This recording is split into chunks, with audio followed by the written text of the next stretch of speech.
Okay, so I'm just going to give you a quick view of what I'm going to do with the canvas to prepare it for the cougar that we're going to be painting soon. So I just want to give it a bit of a rough texture. So I'm using gesso. If you don't have gesso, you could always use acrylic paint, your white acrylic paint. There's all sorts of things you can buy in the way of gel mediums. This just happens to be an extra heavy gel medium, which I've added a little bit of that into. If you don't have anything like this, you could add a little bit of talcum powder or drywall powder, just a little bit into your paint to thicken it up. So this is just gesso and a little bit of that thickener just to try and make it have a little bit more body. So as I say, talcum powder would work. Not too much drywall powder because it is a bit more brittle. So you have to rely on this matte medium, or the medium of the paint, to try and keep it flexible. And so I'm just mixing it up. Now I'm going to discolor it slightly. So I'm going to add a little bit of this yellow ochre and a tiny bit of, this is just a Van Dyke brown or like a raw umber, just to make it not so white. I just don't want it to go on so white. Just making it a bit more like an old parchment paper.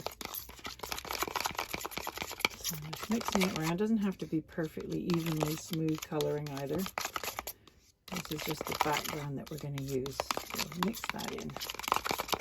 Okay, so we're going to end up with a paste that looks something like that. Now I'm just going to dollop it out, throw it onto the canvas.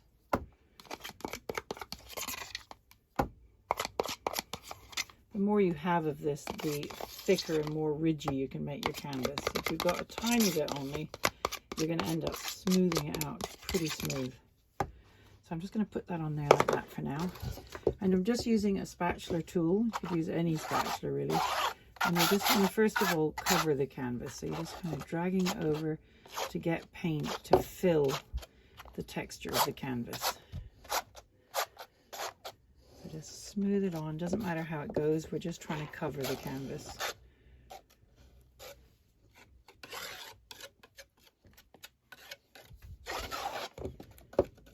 Bit like drywalling. If you've ever done any drywalling before, that's basically what you're doing. But we're not trying for a smooth finish. Okay, so it's quite thick.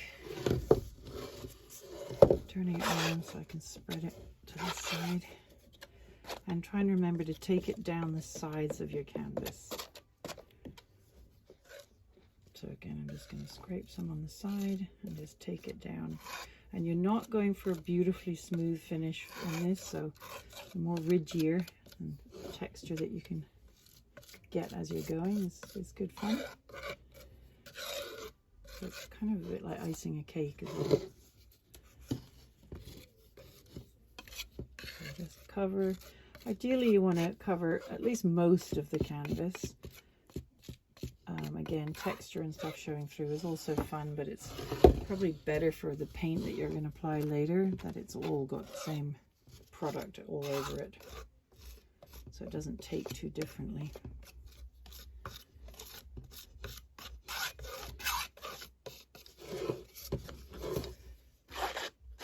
Lifting some of it off there, putting it down the edge. So once you've got it covered, that's when you can kind of play around with your texture. So we're just covering it.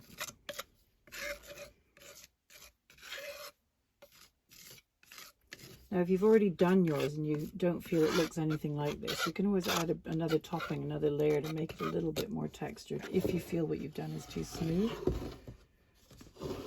I mean, the more texture you've got, the more easy it is to sort of pull a bit of coloring into it. And change of variation of your color and your tones, because we're going to do that with rags and a bit of dry brush. Okay, so that's most of it covered. So you can see that there's big ridges of texture on it.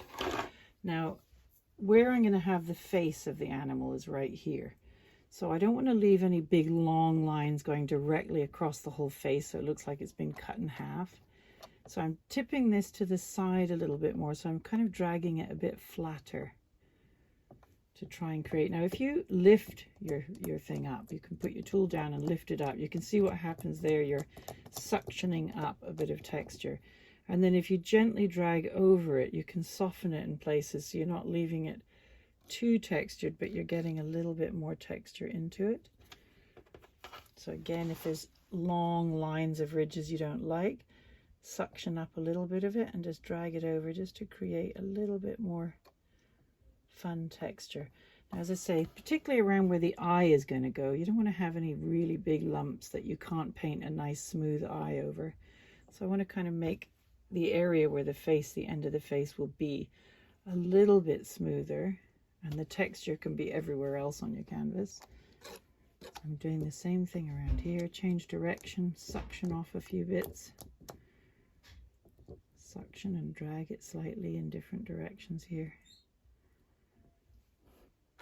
And it's really just to get a bit of interest in your texture.